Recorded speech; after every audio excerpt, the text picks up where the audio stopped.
Hi, on a webinar of this size, scale, and with people logging in from different parts of the world with different time zones, it's confusing how to wish. So good morning, good afternoon, good evening to everyone, irrespective of whether you're getting into your pajamas or getting out of them. I'm Naushad Panjwani, Regional President of Indo-American Chamber of Commerce, President of Bombay Chartered Accountants Society, and an old and once active member of British Business Group Mumbai. I welcome you all on behalf of all the three host organizations. While Cyrus gets the exciting job of introducing the interesting panelists today, I get to introduce the three oldest organizations in their respective fields. British Business Group, Mumbai, headed by the dynamic chairman, Mr. Surendra Rosha, and the able manager, Ms. Rekha Menon, is a first port of call for those based in Mumbai and looking at doing business in the Indo-UK corridor. Their events are full of knowledge, network, and fun. Bombay Chartered Accountants Society is the oldest and largest voluntary organization of chartered accountants in the country for sure, and I suspect probably in the world too. It is a principal center and learning-oriented organizations promoting quality service and excellence in the profession. My dear friend Manish Sampath, the current president of Bombay Chartered Society, is there with us and will address us later during the session.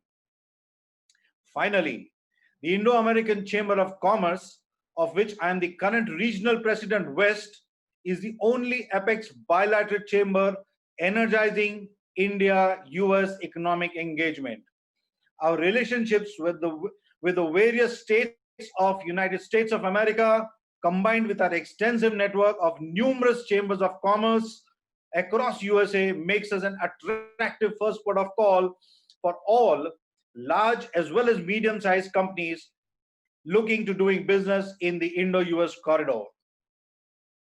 Before I hand over to Cyrus, I'd like to place on record our appreciation to our knowledge partner for today's event, LawQuest, which is a leading law firm headquartered in Mumbai and is very well known for its global immigration and employment law practices. Cyrus, the show is all yours. Thank you. Thank you very much, Naushad. Thank you so much. You set the bar very high now. I just want to quickly mention the name of this entire event, because without a name, you can't have anything. I mean, our country's name is, for example, that, otherwise you don't know where to go.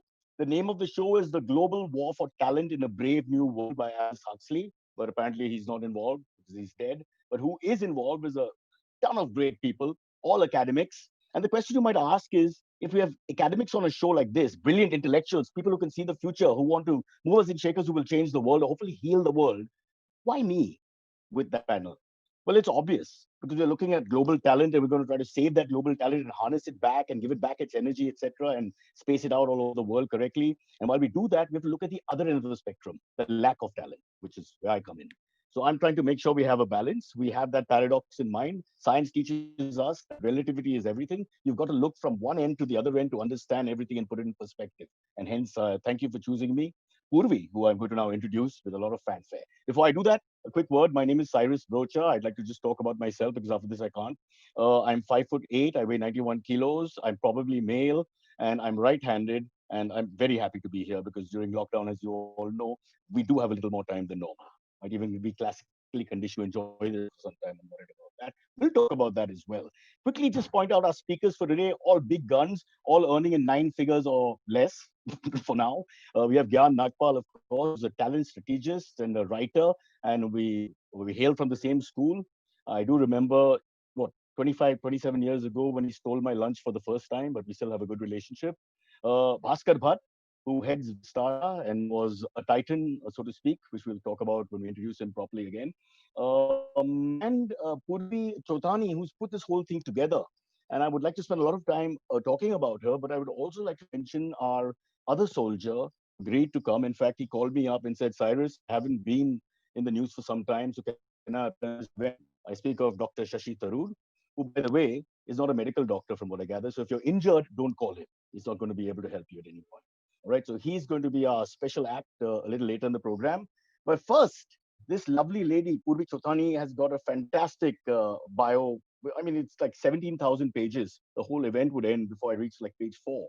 But she's the managing partner of LawQuest. She's brought together all of us today, and so we are grateful for that because Friday evening, 7 o'clock, my social life has come to a standstill, and now I have all these colorful people to look at, and hopefully other people are looking at us. So it's back like the Bombay gym for me.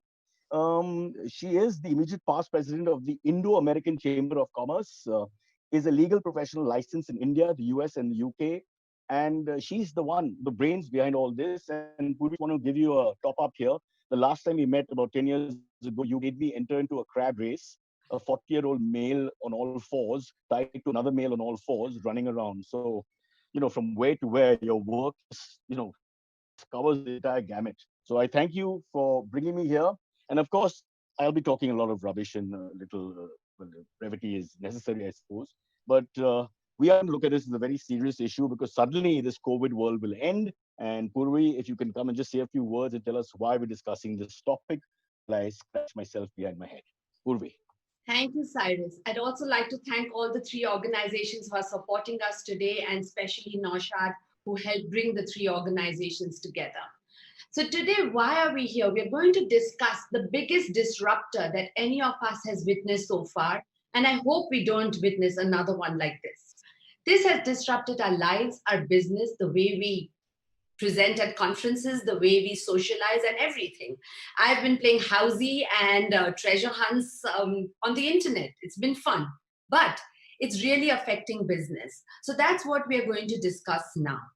But in the meantime, there have been a lot of crises affecting people who are working abroad, people from abroad who are working in India, etc. And the immigration crisis that we saw within our country, the migrant workers. So how is this going to pan out? In countries where there is a flattening of cases or there's a reduction in cases, their focus has already changed. For example, in the United States, everyone is busy discussing George Floyd, the atrocities, and discussing the riots and the silent protests. Unfortunately, all these things are serious, but they have a fleeting memory in people's lives. So I'm worried that after the COVID-19 situation has passed, we'll become complacent like the rioters. None of them is maintaining social distancing. So I just think we should pause and think about how we are going to move our people around for work. So that's why we are all here today. The common thread is people movement and people in the workforce. Cyrus. All right, Purvi, are you ready to take the chair, so to speak?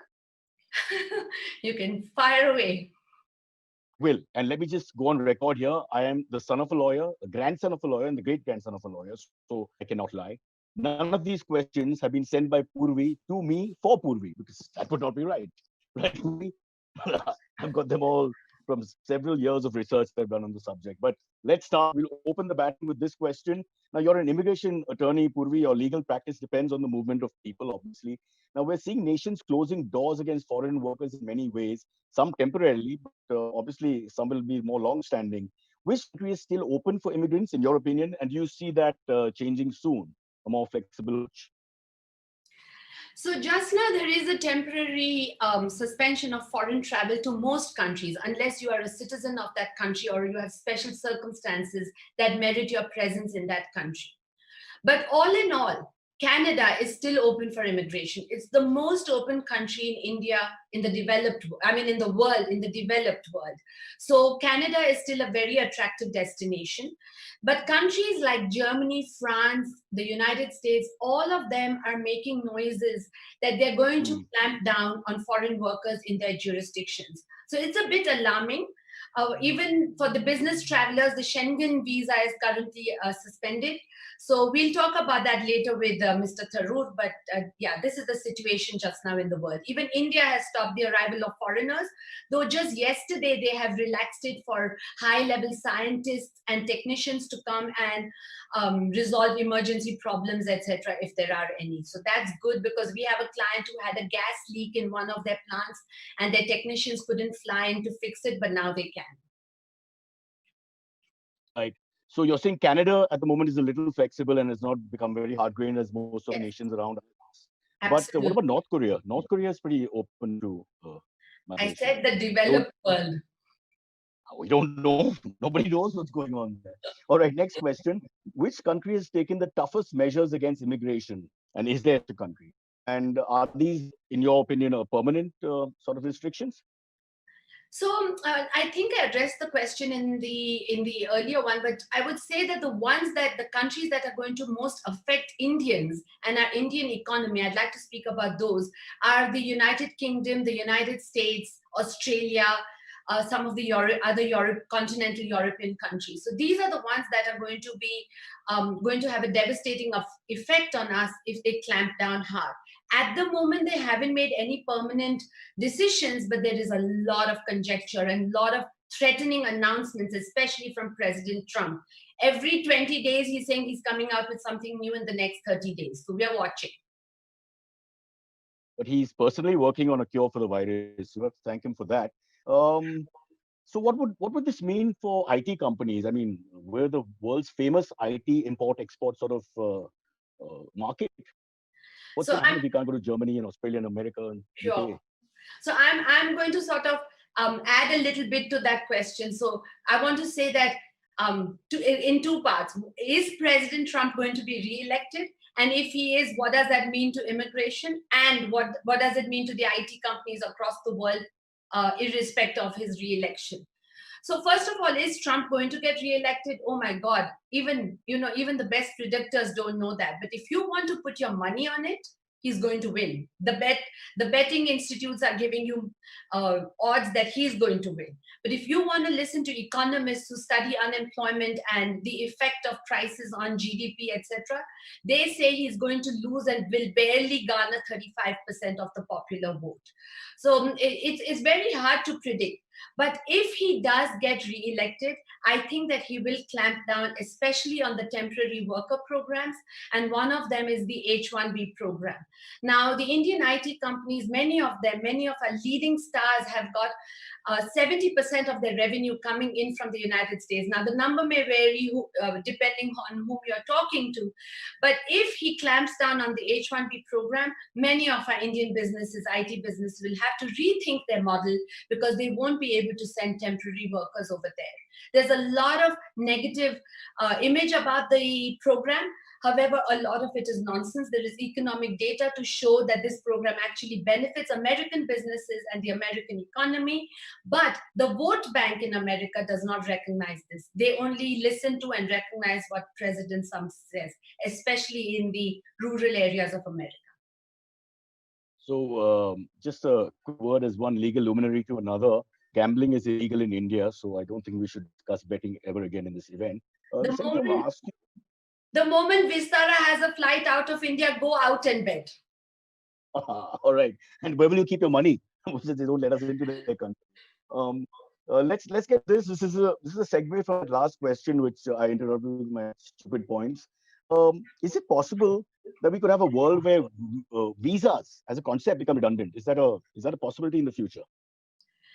Now, if I was thinking of the well-being of business, I would say yes, that would be really nice if you could do away with visas. But if you're talking about my legal practice, I don't want them to ever go away. What will I do after that? But I can't see that there will be such a drastic change ever. Countries are definitely going to be protected because human beings are not rational. I mean, if any country just opened up the gates, there'd be a flood of people moving there, just like water. They'll just sort of land up there. But I do think that there is a possibility and there is a hope that there would be special visa categories carved out for people in the healthcare sector, people in the information technology sector, all these people who just need to temporarily go into countries and help out with certain projects or certain implementations. Or in this instance, the healthcare workers need to be in high concentration areas of COVID-19 to help address the crisis. So yes, in an ideal world, I would love some special visa categories, but visa-less world, I don't think it's happening. So what you're saying is it's more like a T20 visa situation, and no longer will there be test match visas available. I like to use metaphors and confuse people. Just one more quick question, again, leading from that. What, according to you, would be an ideal world situation in terms of visas and work permits? I mean, you sort of answered it, but... Yeah. I mean, would there be an ideal sort of time period? So, I mean, just now for the next 18 to 24 months, I think we're going to see a lot of uncertainty and a lot of changes. But after that, things should settle down. Many of the countries have got it down well, especially countries like Australia, New Zealand, Canada, and the United Kingdom, all of which have a points-based system and a very predictable system. In an ideal world, I would love more countries to have such a predictable system and not a system in which legal arguments can swing the decision of the officers, though that works well for us. All right, Purvi, let me ask you a very serious question to wrap up your section. Who's your favorite Bollywood actor? Oh my goodness. All kinds of people watching. Ranveer Singh. Got to keep it going. Oh, all right. It's very interesting. But Are we ready for our next? Sorry, even these performing actors, I don't know if you do shows abroad, but all of them are going to be affected by COVID-19. All of them at this time of the year would be in North America preparing for some fantastic shows, but none of them can travel. So I'm sure they're also facing a devastation in their business and income just now. Oh, what about shooting? The shooting Yes. abroad is like 60% Correct. films, Correct. cinema scenes, Correct. but that's gone for a while, as you say. Shall we introduce Gyan Nagpal, who's been waiting very patiently from 4 o'clock in the evening, having got the time wrong.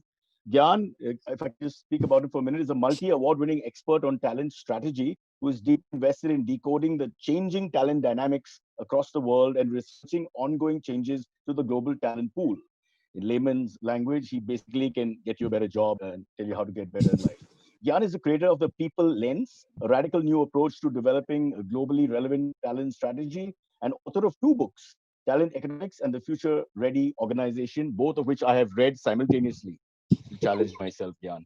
A pleasure having you. And lots of questions. Purvi is going to kick them off. Some serious, some stupid. You can guess who's doing what. So Gyan, over to Purvi with question number 1. So, Gyan, it's been a pleasure. We've known you for several years, and you've been supportive of our Global Mobility Handbook that we publish every other year. And even this year, you've agreed to write the foreword for us. So it's been really a pleasure. And what you research and what the data you come out with and the statistics you come out with are amazing. Because you, especially in your first book, were able to predict where people are going to need workers and where the workers will come from. But in your latest book, the one about future-ready organizations, you speak about dynamic capability management as an advantage. So this is being stretched to its limit. What people changes do you see in coming in addition to remote working? Do you see anything more, anything different? Yeah. Okay. Firstly, thank you, Purvi. It's such a pleasure to see Cyrus using technology after 25, 30 years. And I promise to buy you that lunch and return it, Cyrus, when we meet next. So, all right. Purvi, to your question, I think, I'd like to dial it up a little bit. And there are 2 things that come to mind. The first is that we're seeing a fundamental shift in the concept of work itself. Right. And increasingly, and this is not because of the pandemic, this isn't, something that started 3 or 5 years ago. It's been on for the last 20 years. What we're seeing is that the work being done is increasingly disconnected from where it is being done, and also now who is doing it because of technology intermediation. So suddenly, you have 25 million freelancers who are suddenly available to anyone around the world with a credit card. Now, that was unprecedented. You couldn't imagine that you'd have access to this contingent workflow force. And in my book, I call it the human cloud, right? So we have the data cloud, but we also have a human cloud. And it's this recipe that organizations will use, the mix of data, machine intelligence, and human capability to power the future. So I think the first thing is the very concept of work is changing. Right? It isn't the way we've thought about work when I started my career or, even 10 years ago. The second one, which I think is a little more personal to all of us and a little close to home, is that the very concept of employment is changing. So in the 20th century, if you look back at the last maybe 200 years, but in the 20th century that we experienced at the start of our careers, Employment was essentially an exchange of time for money, right? You gave up 40 hours a week or 50 hours a week, and you get paid a monthly salary and quarterly incentive, annual bonus, and so on. And increasingly, that's not the case anymore. You're not paying people to turn up anymore. You're not paying people to come and sit in an office. So it's no longer an exchange of time for money. So what will it be? And my hypothesis and the research that we've been doing says that it will become a much clearer value exchange. You create value and you receive some of that value in exchange. And therefore, all of us, that have an employment mindset have to start thinking about, how do we monetize our skills? How do we monetize our capability? And in a nutshell, that's what dynamic capability management will enable, both in the concept of work and labor or talent. Gyan, Purvi, one sec before you go into the second question, the follow-up question, sorry. Just a quick word on how people at the end of the show can actually get in touch with Dr. Tharoor and all of us, all the panels, and ask their questions. So we have a number. You can WhatsApp to this number. It'll be flashing at points. 7899251181 is the number, I think. 7899251181. Is that right? Purvi, can you just double check? I'm getting the number. You can go ahead with your next question, Cyrus. Or is it mine? Yeah, I'm going to ask him. I want to ask him this question. All right. Go ahead. So Naushad, in connection with what Gyan, in connection with what you already said, you've frequently spoken about the supply side of talent and the demand from nations. So as the world adopted to working remotely, you already answered that, the way we are working is changing. So do you see that visas might become redundant? Do you see that all those H-1B workers who keep flying to America to work could probably do it sitting at home? If they can sit at home and work within the United States, then why can't they sit at home and work from India? Though it will be in a different time zone. What do you think about that? I think it's a great question, Purvi. And I wish the world was as simple as that it was a switch that you can switch on and off. Unfortunately, it isn't. Again, let me just, rewind on a trend and then extrapolate it forward. So let's say 20 years ago, in 2000, 2002, right? What I call the golden age of talent mobility. It was a time when global workforce movement was compounding at almost 25%, and this is skilled labor, moving across the world at 25% year on year. There was a patch which really powered, in some ways, the global connectivity and labor movements that we've become quite reliant on. Now, if you come forward to today, right? So let's look at where we are today. The fundamental difference is that in the pre-internet era, talent was mobile, and talent has been mobile forever. In the post-internet era, for the first time, even the job is mobile. So now these are the two competing forces. You can have talent mobility, but the counterpoint is also job mobility. And sometimes it's easier to move the job to the people who can do it economically. Someone's willing to do it faster, cheaper, more efficiently. The job moves. That's the nature of demand and supply. So the first, I think, way to answer your question is there's definitely two competing forces, right? Talent mobility is not going to go away. Job mobility is here to stay, and they're going to continuously fight and sort of try and eat each other's lunch like Cyrus and me used to. Now, there's a second view on this, on the talent mobility stuff specifically. And I suggest, let's use an example. Let's use an industry example. So let's think of education, right? It's all of us went to school and college. Now, there are some subjects like mathematics, which, even a professor sitting in Hungary over a screen like this can teach some basic mathematics to students on the other side. It doesn't matter. It's a simple, repetitive, algorithmic subject. But you tell me if you can teach history. Would I want to learn Indian history from a teacher sitting in the UK? And I think in that analogy is hidden, where we will see this go. So in high context environments, like history, where you need to understand the lay of the ground of the land. You need to understand, the psyche and the mindset of people. We will always have talent mobility. We will always have people moving, across boundaries to research, to learn, to contribute. But in other more commoditized and algorithmic jobs, the job itself will move. So we won't need as many mathematics teachers. We can have 5 or 6 really great guys with fantastic digital tools and simulations teach the subject sometimes better than a person standing in front of our kids. Sure. Purvi, just quickly, you mentioned working in India for America, staying at home. But didn't we try that? Wasn't it called call centers? I think we tried that. Didn't work out. You are right, but now more of the sophisticated parts are being shipped out. So Cyrus, you were asking me what is the number people can send their questions to. It's a WhatsApp number, and the number is 7899251181. That's 7899251181. Yeah. So keep those questions coming. At the end, I think the panelists will all be together with Dr. Shashi Tharoor, and we'll answer anything, including cooking of your choice. Not a problem. But going back to Gyan and slightly more serious note, Gyan, as you know, work has dried up for me sitting here doing nothing. So I've started driving an Uber as of today, because that's allowed Maharashtra government. Well, Uber and Airbnb's business successes were attributed to their disruptive business models. We're seeing the biggest global economic disruption ever witnessed, with no precedent for this ever. So what people strategies should companies consider from talent acquisition and retention perspective, Mr. Nagpal? Okay.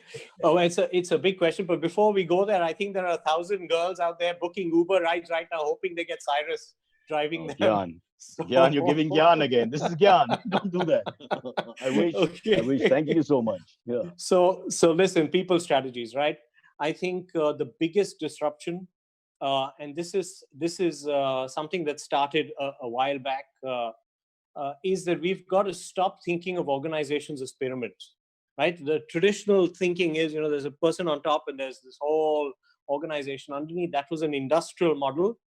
That's how we organize people. That's how we use capability in the industrial world.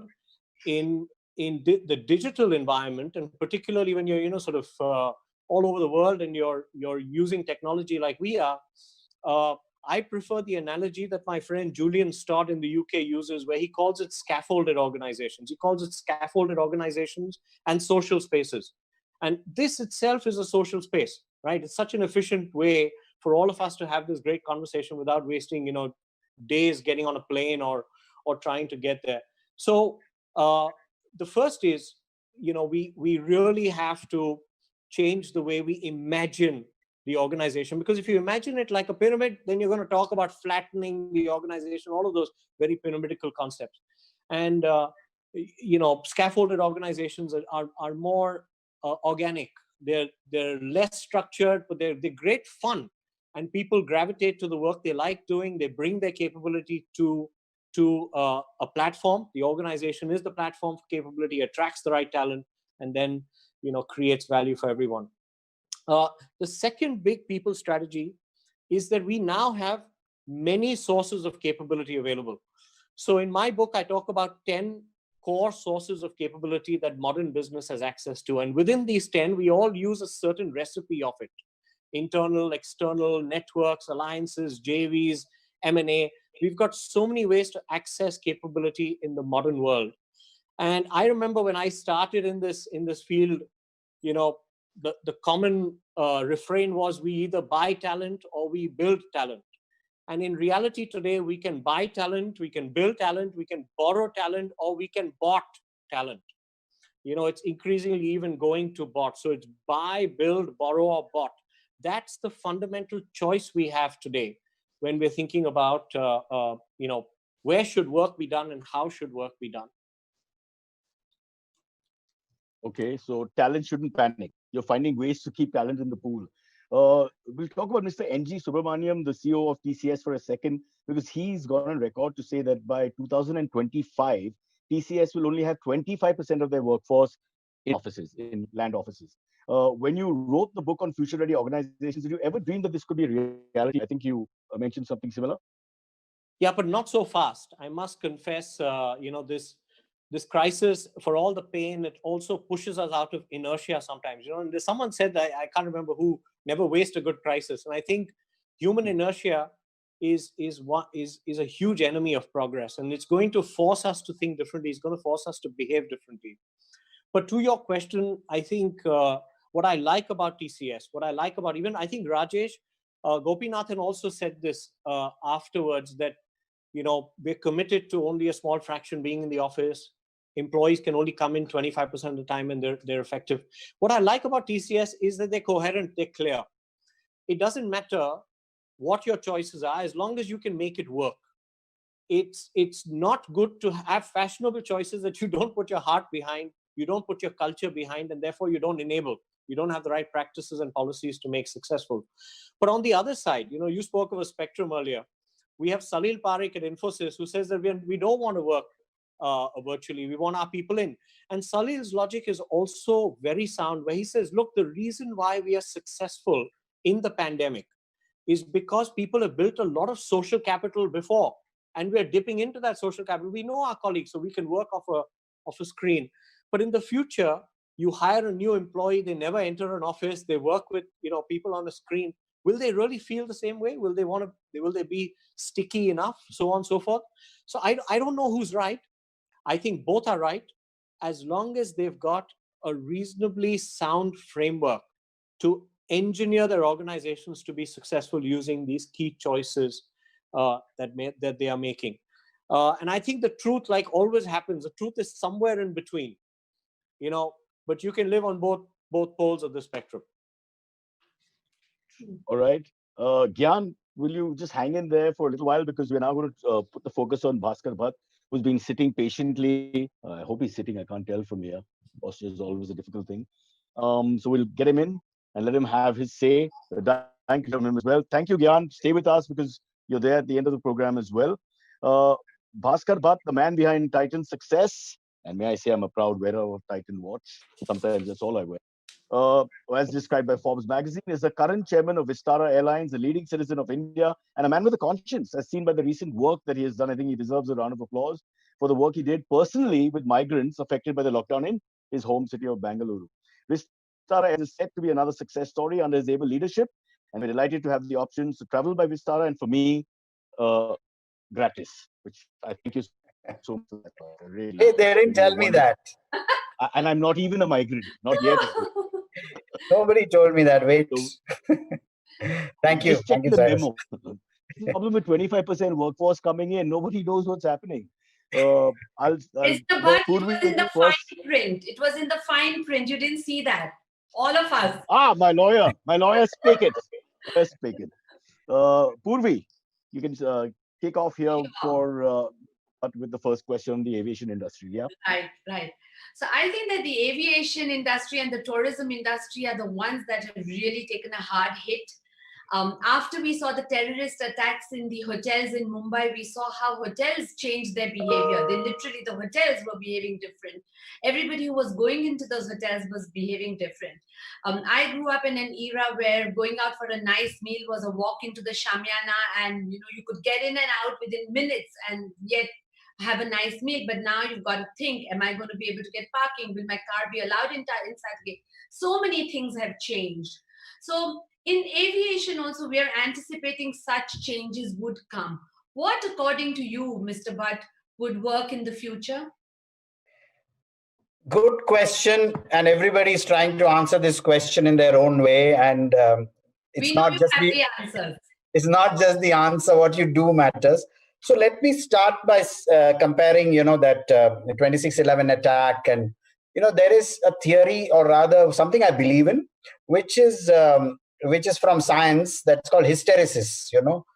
Materials remember, there is a memory in materials. They go back to an average. Some things change and many things remain the same. So if I were to take the customer angle of that 26/11 attack, or tsunami and the earthquakes and so many things that have happened, just reflect back 100 days back on media. We were talking about CAA. Do you remember? We were talking only about CAA, and now we are talking of COVID. So a public memory is like that. Now, all I'm saying is, as Indians, we love to do so many things. One is entertain, be entertained, and eat out.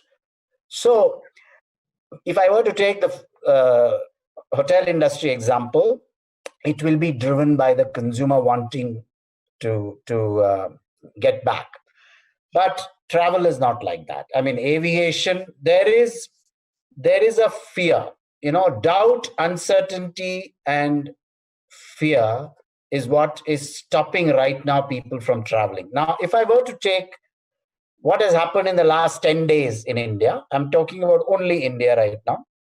The Civil Aviation Ministry, the Ministry of Health and Family Welfare, the airlines, the airports, everybody got together, wanting, of course, for commercial reasons, wanting to fly again. But do you know, to keep an aircraft on the ground, it costs a couple of crores, And but more than that, the first impulse, seeing all those, terrible pictures of migrant labor walking, etc., we had to provide a service to travel. But getting together and ensuring that travel by air was safe, it is today the safest way to travel from point A to point B. Now, point A to point B is not like that. Obviously, you have to have at least the length of the aircraft that you have to travel, at least that much.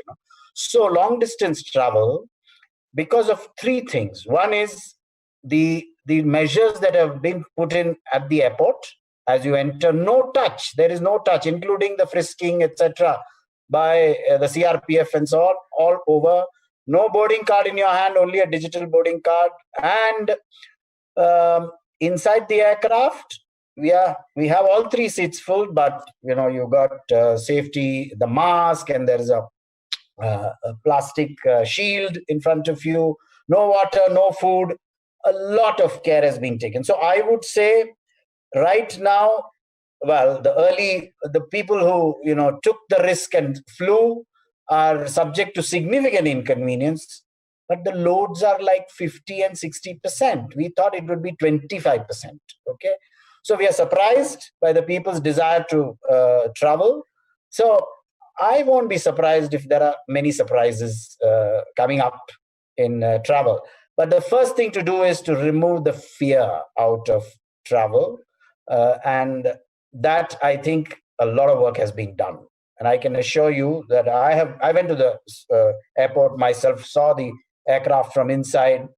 It's not pleasurable, because once you land again, there are quarantine, this, that, etc., etc. There's uncertainty, but there's a fair amount traveling.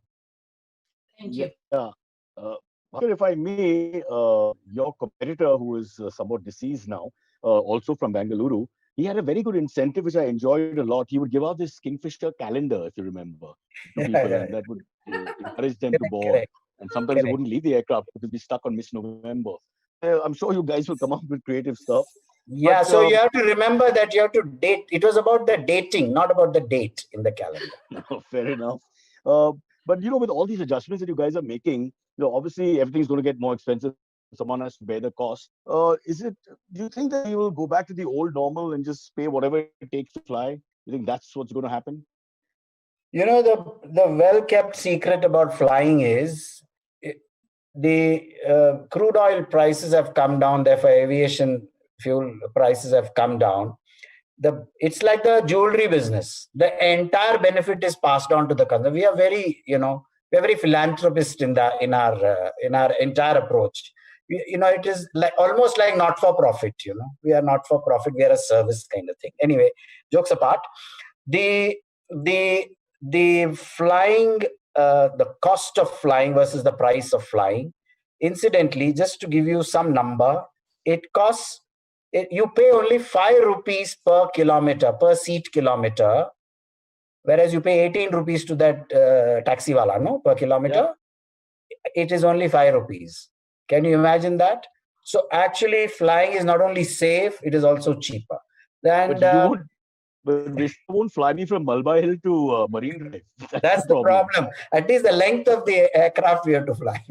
So anyway, the point is your question about, that it is going to be more expensive, but India has, much like telecom, aviation has also become very competitive, and it is about customer and Indians, and therefore it's a service, and it's going to settle at a level where if companies can't make money, well, it's the exit for them, like you said, but you have to figure out how to make money. So branding is going to come, but the opportunity is huge. Indians from Kota to Bhubaneswar to Guwahati to Jorhat to, apart from the big cities, people are just wanting to fly, and they want, it's thodi shaan bhi hai, flying means. Do you know that when you bought a ticket, you think you own the airline, and you go and shout at that girl behind the counter. When you go by train, nothing, you'll accept everything. 3 hours late, wo to aise hi hota hai, so people behave differently also, and so I think people are going to enjoy flying, and the prices are not going to be hitting the roof. We are the lowest, much like telecom, we are the lowest per kilometer price in the country, and that's going to explode for this. Yeah, sorry. And Mr. Bhatt, for this panel, I'm sure you'll give us a little bit of rebate and discounts or what have you. If you show me all the people on the panel, So, Mr. Bhatt, I had a related question. So you said that yes, we are the cheapest, etc. But Vistara is a premium airline, and we do have the other budget airlines. I don't know how they are going to manage their safety, etc. I'm sure even they must be working hard on it. But do you think your changes will increase the costs that the middle class will find it difficult to fly? All your safety measures will add expenses? Yeah, it's somewhat related to the previous question. Yes, the costs have risen. And I must tell you that it is as safe to fly Indigo or SpiceJet or AirAsia as it is to fly Vistara. There is no difference. It is the entire industry that got together and said, we must make flying safe. Right. So it's going to cost them as much and cost Vistara. On the premiumness of Vistara, I think the image of Vistara is premium, but no Indian, I came from an industry where, there was one product which adorns your wrist, where just the myth, you pay the premium for the myth, although that a brand which starts with R, it is 60 times less accurate than a Titan watch, but you'll still pay 10 lakhs for it. It is the story, because Roger Federer, sports it or whatever. Now, that is the difference. If I were to take Vistara, it is the images of premiumness, but the price is, we are maybe 5-7% more expensive than and sometimes we are equal. The whole pricing strategy is based on filling the plane, and I'm glad we have a premium image. I think more and more in aviation, unlike, or maybe in other categories as well, people will pay premium for authentic value, which is, let's say, safety and things like that in flying. Similarly, in automobiles, it will be for not just for the brand name, it will be for the engineering, and it will be for the fuel consumption and green, etc., etc. So the premium, the branding and the premium, the story on premium is going to change, I think, post-COVID. People are going to get more careful, and Indians were always careful. Nobody pays. How much bargaining all of you do, no? When you bhaji kharidega, to kitna bargaining karta hai yaar. 2 rupees. So we are very good bargainers, and nobody pays a premium. Tanishq brand is like that. It's very high end in terms of image, but it is still, you pay for the per gram of gold on the same rate as the others. Sorry. We are promoting every brand under the family. I'll have to give another half an hour just for that.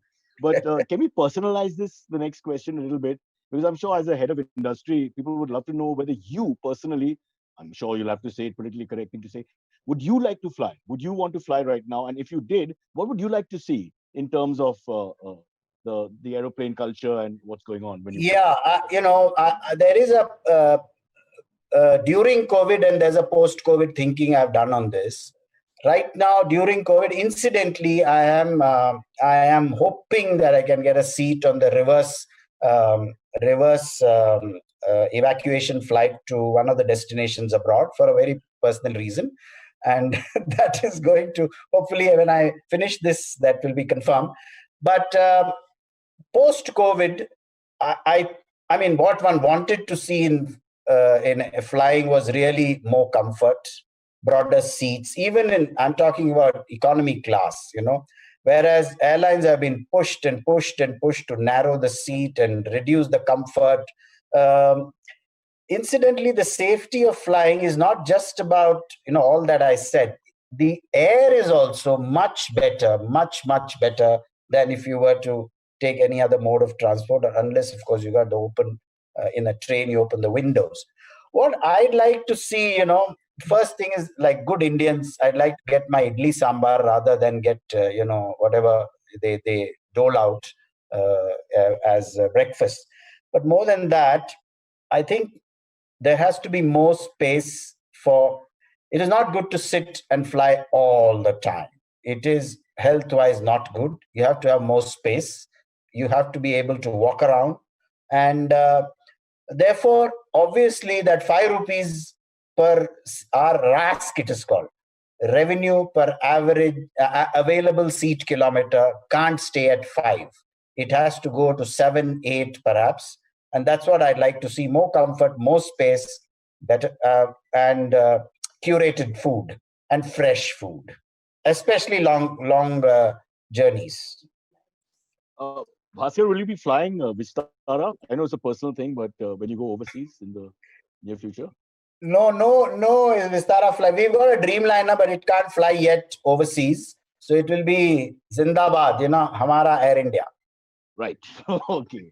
Fair enough. One last question. We're running really late here, and Dr. Tharoor has called me 11 times saying he wants to be on air. He loves the program. Wow, he calls you? Yeah. Just for no reason. Sometimes crank calls. Yeah. Quick question. I'm sure you've thought about this, so let me just frame this correctly. Obviously, people will be more comfortable, I think, in the near future with the domestic travel circuit, and not so much with, going abroad. A lot of people will be a little worried with the longer flights, as you mentioned, no food, water, etc. So, are you guys going to do something special in terms of domestic travel? Are you going to really go for that market now? Yes, it is growing faster than international travel. It's growing rather faster. And what the government has done itself is going to trigger that, because the airports, the smaller town airports, are now being cranked up in terms of the ability to take on the larger jets and so on. And Indigo, I mean, the airlines have so many aircraft. They are flying like, so they have actually opened up, and I'm saying it's a great service that they've done to the country as well as to aviation as an industry. Opened up the airports have opened up. Aircraft are available. It is reasonable price. Sometimes I'll just ask you to check, when everything comes down, the Rajdhani ticket price between Bombay and Delhi is sometimes higher than low-cost carriers, many times lower. I mean, 17 hours versus 3 hours, imagine. So that's the kind of service, and it's going to only increase. And that is where the rest, which is leisure and hospitality, is going to gain if people will travel in India. And of course, we have to go to Tirupati and, Banaras and Puri and Tirunandapuram, and where the next speaker comes from. Looks like I'm not the only comic on the panel. On that note, as we go into a quick break, I just want to say what a lovely moment this is, because the cutthroat aviation industry actually, coming together and being friends. There's hope for humanity. I mean, this is beautiful to hear all this. But gentlemen, thank you for joining us, Bhaskar and Gyan, and thanks for everything that you've said so far. We want you all to come back once we have a little discussion with Dr. Tharoor, which will be on the other side of this small break that we're going to take. Lots to talk about, and people have given you a number. I hope it's flashing somewhere.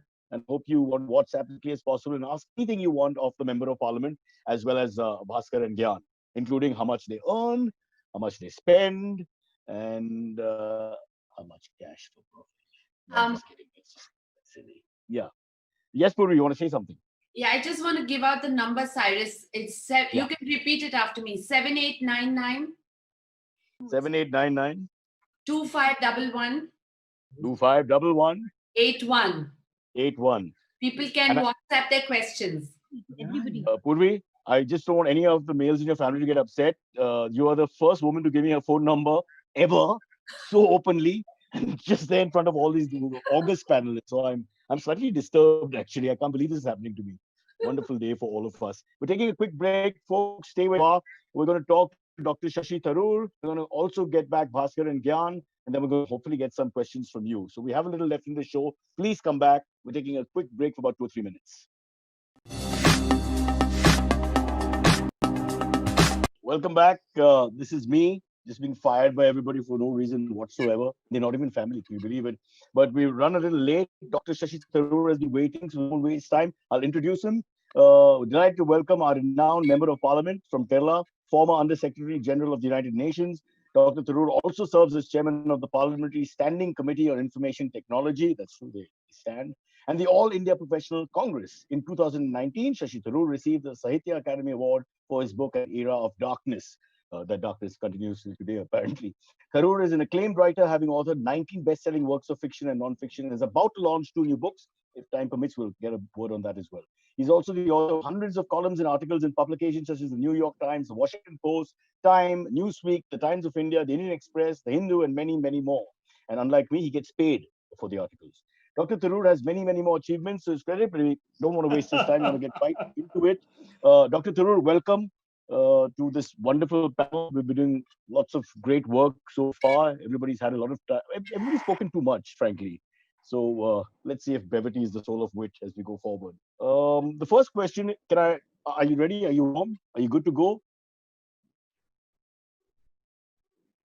I think so, yes. The sound goes in and out, but we'll hope that the Indian bandwidth holds up for the evening. Can you hear me properly? Yes, I've got my thesaurus on standby, so I'm ready for your answers. I'll be doing my thing on the side as well. The first question, Good. Dr. Tharoor, virtual events are here to stay, but we're so tired of this word webinar. Now, with your command over the English language, some say you wrote at least 30% of the language. Could you give us another word? Because this is just bandied about.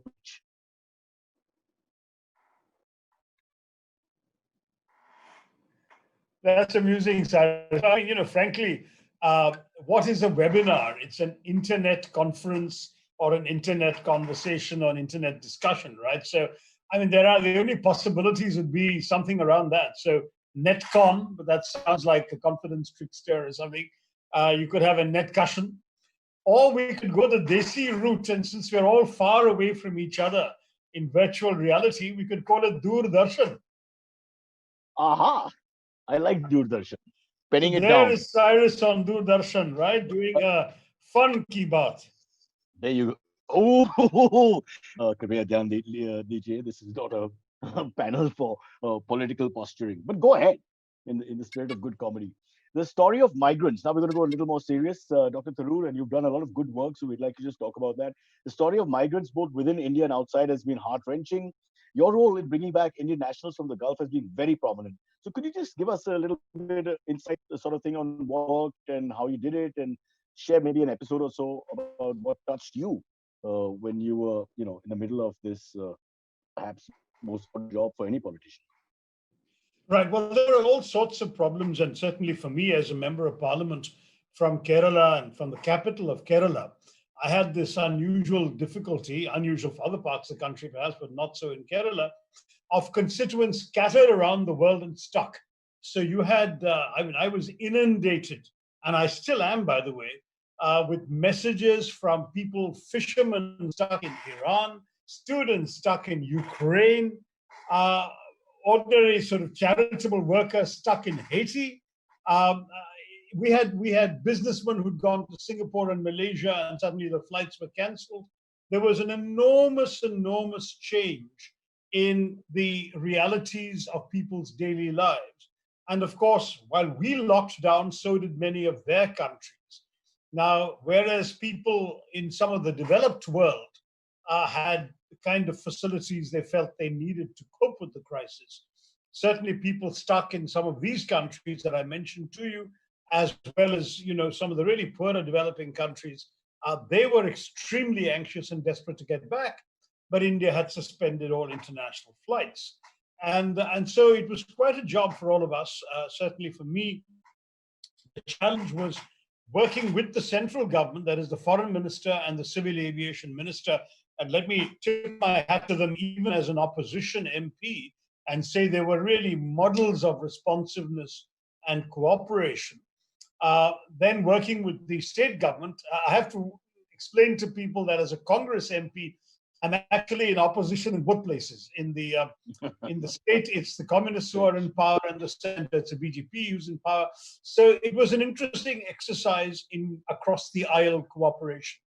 But everything came together at the end, and I'm proud to say that we've been able to repatriate a lot of people who were getting rather desperate where they were. And there were lots and lots of cases. But if you want me to mention one anecdote, I think it would not be so much about an inward migration, but about a very unusual case that I was confronted with when a constituent who was herself out of the area said that, and she was in another Indian city, she said that she had a small daughter with a very rare kind of cancer, a rare blood disease, a form of leukemia, for which the only known possible cure was an experimental treatment in the Netherlands. But that required them to test her blood for a genetic variation that they could then treat. And that meant that the blood sample had to be gotten to the Netherlands. Now, this is all very well. They planned to do everything, and suddenly the lockdown happened, flights were cancelled, and there was nothing they could do. And at the same time, of course, they couldn't take the child because there was no way of going. They couldn't send the blood sample. And the test had to be run before the child turned 2, or it was too late. And the child's second birthday is in June. So this is in April this happens. And I have to say, I spoke to the Civil Aviation Minister, Hardeep Puri. I spoke to the Foreign Affairs Minister, Jaishankar. I said, this is a purely humanitarian thing. There's nothing else to this. Can we as India rise to the occasion? And I have to say they were both magnificent. They came through. We had the blood picked up from the hospital in the town where the child was. The blood was taken by road to the nearest airport from which an evacuation flight was being flown of foreign nationals. I think it was from Mumbai airport. The blood then got to Europe, but not to the Netherlands. There, one of the Indian embassy staff took the blood and rushed by road to the Netherlands and got it to the institute in time. And to my mind, this was an example of just human beings coming together to save another human being in distress. And it gave me a lot of hope that our system, which is often portrayed, and justifiably so, as unfeeling and careless and forgetful of the needs of ordinary human beings and migrant workers, that somehow we could come together if all the pieces fell in place and help an innocent, ordinary human being, in this case, a not yet 2-year-old child. Yep, these are the good stories, Purvi, about politicians we don't hear. Yeah, we only hear about bribery, corruption, and slapping people in public, but this is lovely. You have a question? very touching, Dr. Tharoor. I attended one of your other Doordarshan sessions when you were speaking with one of the excellencies from the Gulf region. And in that Doordarshan session, you spoke that deglobalization, which people are talking about, could have a negative impact on India. Could you please share with this group what you meant by that, please? Well, Purvi, there's an increasing concern that we are now finding that COVID-19 will inaugurate an era of deglobalization. By that, I mean quite simply that we're living in a world where, most unfortunately, a lot of countries are turning more isolationist and more protectionist. The pandemic has confirmed for many countries that in times of crisis, people our own governments to shield them. The global supply chains are vulnerable to disruption and are therefore unsustainable. The dependence on foreign countries for essential goods, such as pharmaceuticals, even the ingredients that go into making them, can be fatal. Everyone, for example, discovered suddenly that most of the stuff that goes into making pharmaceuticals or even importing farms comes from China. Even India imports the ingredients from China. Now, nations tried aggressively to acquire medicines and supplies for their own people at the expense of each other. There's a rush to reset global supply chains and to raise trade barriers. People are saying, why should we be in a position where one of our key industries is crippled because an essential part is made in another country which is under lockdown? That happened when China was the first country to go under lockdown. The demand for more protectionism and self-reliance has been echoed in Mr. Modi's call for Atmanirbharta and for bringing manufacturing and production value chains back home, or at least closer to home. Now, along with all of this, the global flow of capital investments might slow down, multi-border pipelines and energy grids might slow down. International travel already has been suspended. There are no more ideas of free and open borders. Even the Schengen in Europe no longer holds. They've shut down all the Schengen borders. Everything, all these old assumptions that we were living with until February or March have now become vulnerable in the post-COVID era. Remember that the world economy that had thrived since globalization began in 1980, and that was the economy we integrated into after our liberalization in 1991, rested on an open system of free trade. Now, that had already been shaken by the financial crash of 2008-9 and the American trade war with China under Trump in more recent years. But with the coronavirus, exports are falling everywhere. Indications are that world goods trade may shrink by 10 to 30% this year, if not more. And then people are saying, let's decouple. So decoupling from China is being talked about. Japan, for instance, has set aside $2.25 billion in incentives for Japanese companies to pull out of that country. And that in turn means that without inexpensive Chinese labor and subsidized inputs, the era of cheap globalized goods may be over for us too. But what's the bigger challenge? COVID-19 has convinced many in many countries that foreigners are to be feared, that strict border and immigration controls are essential, that countries cannot always expect useful help from their neighbors and allies, and that national interests should trump international cooperation. Our model rested a lot on exporting our skills, our talent. We had people going on H-1B visas to America. Are they going to be able to go in those kinds of numbers? We had people exporting their talent, their skills, and at home they were doing business process outsourcing and offshoring, all sorts of activities which may now be repatriated back to other countries. In India too, meanwhile, the answer is seen as strong government. Put the nation's needs over individual citizens' freedoms or companies' profits. Dispense with democratic niceties, whether it's federalism, which has been ridden roughshod over, whether it's parliamentary oversight, which essentially has been impossible to conduct for the last 2 months. So all of this means that both domestically and globally, I think this era of deglobalization is going to cause us a lot of problems. That's what I meant, Purvi, with what I was saying. And I have to say that the question of other things should also be in our mind. Racial discrimination. Many of us have got WhatsApp messages about people who look Chinese being discriminated against in Western supermarkets and things like that, thrown out of such places. Mm-hmm. Well, in our own country, some of our Northeastern brothers and sisters have faced incidents because of their supposedly Chinese features. And look what happened to our Muslim fellow citizens because of the careless decision by the Tablighi Jamaat to hold a major gathering. Well, others held major gatherings, but no one demonized anybody else. The atmosphere created by the virus has empowered those who seek to spread another contagion, that of communal hatred and bigotry. So in the sort of mega shock that the COVID-19 pandemic has been to the entire world and the entire global system, I think we too are going to suffer. Mr. Tharoor, I would like to just point out this was a 14-minute answer and it's covered all the questions that we had for you Oh, in one sorry, I monologue. apologize. So you do get the prize. But there's a little elephant, small elephant in the room, perhaps a wrong analogy for the day and what happened in Canada recently. But just to be clear, so you're not a fan of deglobalization whatsoever, and you're saying it's ridiculous and it cannot be seen and the world cannot exist without everybody holding hands. Yeah, I mean, frankly, that old line in American politics when Rodney King was beat, I mean, can't we just all get along?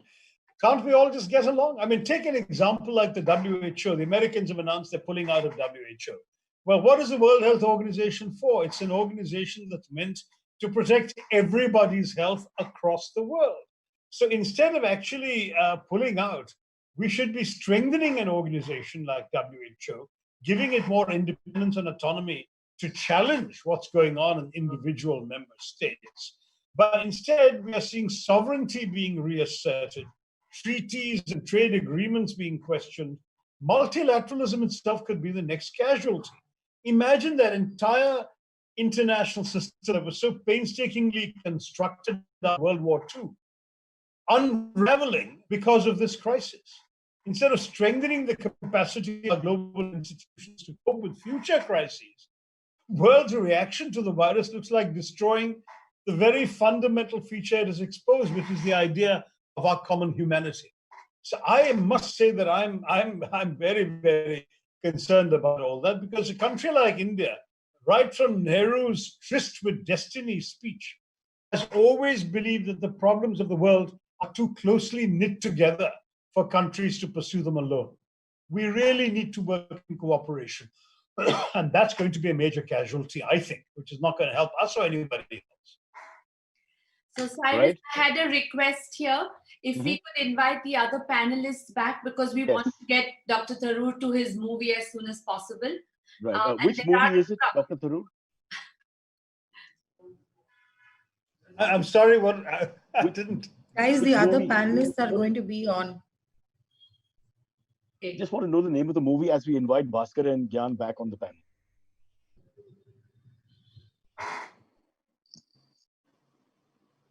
Dr. Tharoor, are you there with us? Sorry, Cyrus, I didn't actually hear the question. The sound was going in and out.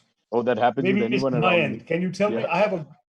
I just want to know No, the name I have of a the good picture. Sarkari broadband. Sorry?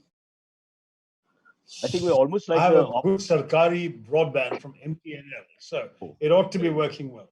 Fair enough. So much for Desi. We'll have to move back to globalization. Let's invite Bhaskar and Gyan. Thank you for being patient and joining the panel now. Dr. Tharoor is in a hurry, so we need to get to the questions. I have a question for him. May I? Please. Yeah. So this is from a concerned youth, Dr. Tharoor, and it has come in through the WhatsApp chat that we are running for questions. And the question is that the United States is not the only country where we have racism and atrocities. We have them in India as well. However, there are many personalities, many people from the entertainment industry, etc., who have thought it appropriate to tweet on Black Lives Matter, but have not been very vocal about what is happening in India. Do you think it is because we just don't care? Or is it just the ignorance is bliss? Because I don't know in this WhatsApp world how they can be ignorant about these things. Why do you think we are behaving how we are? Jaundice selective crusade. Frankly, yeah, your guess is as good as mine. It's a very difficult question to answer, because when I read people saying it shows that fundamentally we don't care, we are an indifferent people, we're a selfish people, we only live for ourselves and so on, I don't want to believe that, because I'd like to think that given that the kinds of social problems we all live amongst, the suffering we see around us and the solutions we're all capable of bringing to bear, I'd like to believe that we would act differently and that we can do differently. But you're quite right. The kind of nationwide protests that we have seen in America, we saw over the CAA, at least in urban India, but we have not seen over the migrant lives and the horrible deaths. And you realize that about 200 people migrants have died just trying to get home, either collapsing out of exhaustion and dying in the heat, dying out of starvation on the road, or being run over by trucks and trains. We're looking at a human tragedy that ought to have really got us out protesting. But partly because of the lockdown and the very strict enforcement of the lockdown, and partly perhaps because somehow those with the energy, the means, the wherewithal to protest have chosen to protest on places like social media and WhatsApp rather than out on the streets as the American kids have. That seems to be the one plausible explanation. But I don't have any better answer, and that's why I said your guess is as good as mine. Why is it that we aren't out there when these outrages are happening? The Americans have turned their country inside out over one death. We've had 200 migrant deaths, and we haven't done anything like that. Reason to be ashamed. Cyrus, over to you, please. Sorry, I had to ask that. No, I have a different take on this slightly, and that's I'm an animal lover, and I have to face people saying, "Why don't you help humans all the time?" I don't like this hierarchy of compassion and empathy. I frankly, I think we spend too much time with that, making a judgment call. I mean, you feel for people, you feel for people. You feel for animals, you feel for animals. You can't sit down and clinically, mathematically look at it as a graph and say, okay, first this, then that, like Abraham Maslow's hierarchy of needs. So that's me. But I do take what Dr. No, you're right. But interestingly, Cyrus, this tragedy of the pregnant elephant who ate the firecracker-laced pineapple has actually occasioned an extraordinary amount of outrage that I personally have received over 300 messages from around the world and all around the country, including from Bollywood actresses I'd never met or heard of, saying, do something about this, it's outrageous. I haven't received anything comparable, not that I'm in a position to do anything about it, but I haven't received anything comparable on the migrant lives. I agree with you about hierarchies of compassion, but just that compassion should be offered to human beings as well as to elephants. I feel terrible about that elephant, but I also feel terrible about that picture of that child lifting the shroud of his dead mother and asking her to wake up. That breaks your heart, Cyrus. But maybe Bhaskar and Gyan can come in on this as well, because the entire migrant thing is linked to the upper middle class and the urbane, because ultimately they're working for you in some way or form, or through certain levels and layers being for you or your people or your ilk. So in a sense, maybe we've messed it up also, in terms of people wanting to go home, paranoia, fear, a rush, whatever. So I do think that the whole migrant thing, the ball stops with us in a sense. Yeah, well, I have a view on that. Leave the migrant labor is one segment. But if you look around in Bombay itself, there are daily wage workers, daily wage earners, the Kamwali Bai, for example. I mean, all of us, especially the RWAs and the gated communities, the way they have treated them, and it's shocking that vigilantes have sprouted all over everywhere. Bangalore is the same, and they are now saying we are above the law, and even we can walk into an individual house. I'm talking about the Kamwali Bai, whereas they're not allowed. And what happened? And they don't look after them. They're daily wage workers. So we are as much to blame. The migrant labor, of course, was all over on TV, but there are daily wage earners, all of them. And yeah, go on. Sorry, so your point is absolutely correct, which is it's the building societies and those types of people who are worse than the government. And they are like you and me, no? The most fascist people I've ever met with the people around me in my lane right now. I mean, they're correcting you and, going berserk with their paranoia and trying to be, one up on everything and telling the Kamwali Bai to, disappear. And where does she go? What, as you said, doesn't earn 3-4 days. Where does she go? What does she do? What's the next step? Issue them all out. So, but I think it's time for us to take more questions. Purvi is looking at me like I'm a Kamwali Bai who needs to be thrown out. I think there's a question for Gyan. Do you think that in the post-COVID world, the talent shortage will further exacerbate because the available skill profiles may not necessarily match organizations' current and future requirements? Especially because highly skilled talent is expected to be retained even during downsizing. Sorry, it's a long question. Okay. No, but I think it's already happening. Purvi. And, if you look at capability trends, labor trends, they tend to be very long-term, 20, 30 years and more. And these are just speed bumps. They don't fundamentally change the direction in the way the world works with its capability set. It's a global talent pool. But I might add that, earlier we discussed about how work is changing. And I think for me, the bigger risk is some of us aren't challenging our assumptions enough as labor, as talent. The way we'd like to work, the way we've been comfortable working. We have to get out of our comfort zones. And human inertia is much more of an issue. In the previous question, I think it is fear, which is a bigger problem than even the virus at times. In this case, I put the responsibility on us that, it's important that we look at the world very differently and then retool ourselves for the future. Organizations will always need smart people. Organizations will always value, value creating capability. Great, thank you. All right. Can we squeeze in one more, Dr. Tharoor? Or you have time for 2 minutes? Sure. All right, quickly. Purvi, sorry. Go ahead. Yeah, so one is, I want tips on how to improve my language. You just saw I struggled with that word. So that's my first request. Give me some tips. And the second is, can you tell us about your 2 new books that are coming? We'd like to know more, and the audience would also.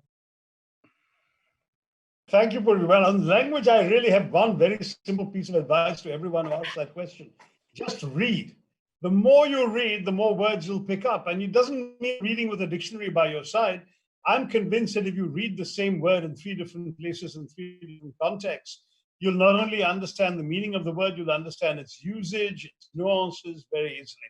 That's pretty much how I acquired my vocabulary, by reading widely and indiscriminately from a young age, and reading, of course, above my age level, which is what helps you to improve.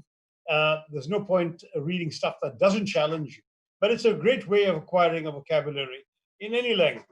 And I remember when I was learning French, for example, I decided that I would go back to my childhood and pick up the Tintin or Tintin, as a friend said, and the Asterix comics in French, and see if I could understand them. And it was a great way of actually enjoying myself, reliving my childhood, and actually improving my French. So reading is the simple answer. On the 2 new books, I was actually in the process of finishing a book for Penguin when the lockdown and the COVID thing hit us. And that's actually a fairly lighthearted, illustrated book called Tharoorosaurus. We wanted a book that combined my name with a Tyrannosaurus that everyone's terrified of, and a thesaurus that Cyrus insists on carrying with him when he meets me. And that book, the Tharoorosaurus, was supposed to come out in March. We finished it in March. It was going to be delayed till May. Now it's going to be delayed till whenever the publishers can get back to normal post-COVID. But I used the lockdown time to work on, and I've made a lot of progress on much more sort of substantive magnum opus on nationalism, which is a subject that I think is of immense importance and interest to all of us in India, given that we have a government that's been trying to revive the theme of nationalism, but also redefine it, and in many ways to sort of claim sole proprietorship of it. So it's a book that discusses the very concepts and ideas of nationalism globally to begin with, then brings it down to the so-called idea of India, the kind of nationalism that emerged from our anti-colonial struggle and the nationalism reflected in our constitutional practice, and then today's alternative idea of nationalism and where we're heading. So it's a fairly substantive book. I've tried to make it accessible by throwing in a lot of anecdotes, stories, incidents from my own life and my own experiences at the UN and elsewhere. So I hope it'll be more readable than I've just made it sound. But we should have that out before the end of the year. I've made a fair bit of progress on it when I'm not webinaring during the lockdown. So they both sound very exciting, and we wish you all success with them, and we hope you get another award for it, maybe a Sahitya Academy or anything that you desire. Oh, thank you. Anything that the present government is willing to bestow on you, which apparently is not coming Well, very maybe anytime soon. maybe one of the international awards. Why not? I don't think this government will be very keen on that. But perhaps, Dr. Tharoor, when Parliament in session, maybe you could suggest words like I see democracy. Mr. Bhatt is back. Yeah. Yes.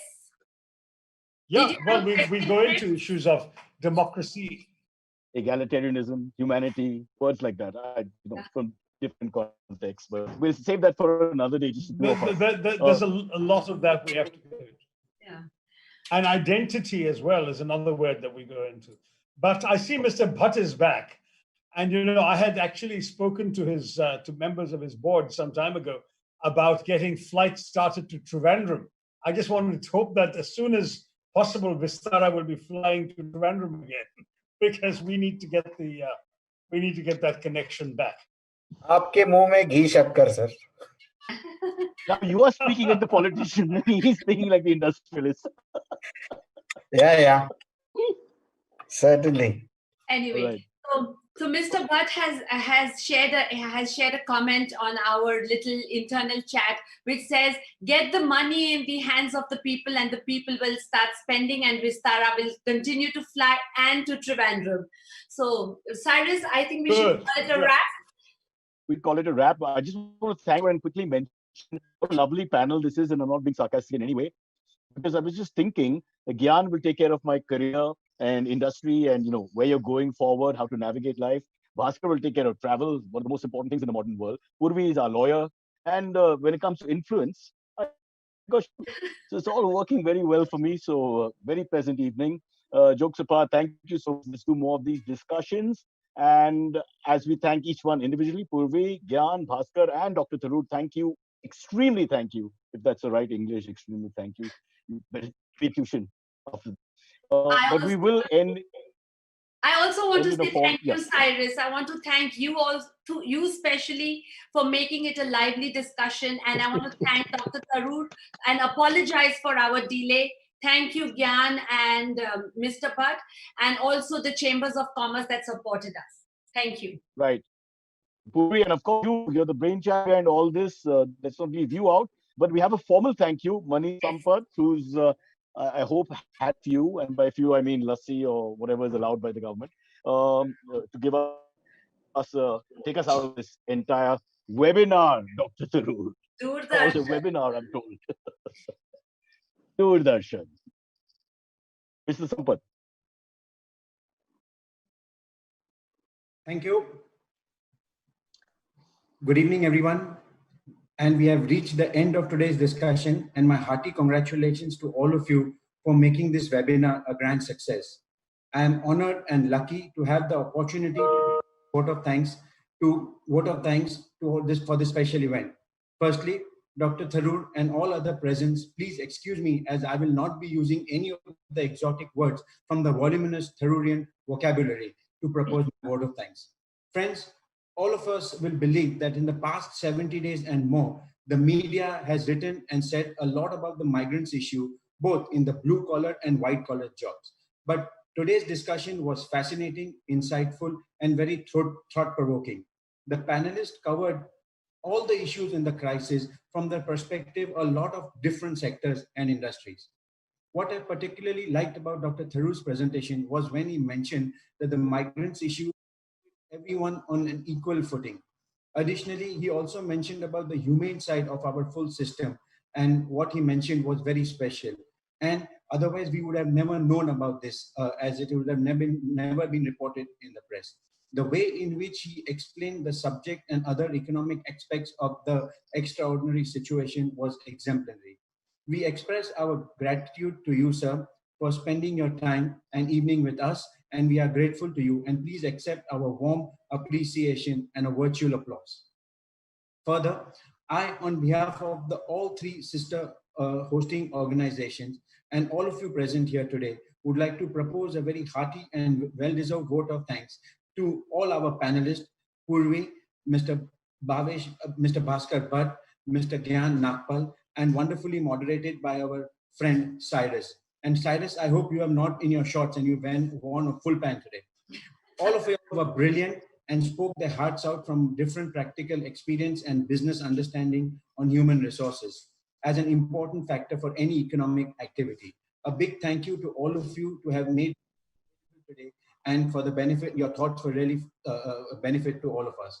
I would like to thank the Western Region President of the Indo-American Chamber of Commerce and my very dear friend Naushad to put this together and offer us to co-host this event.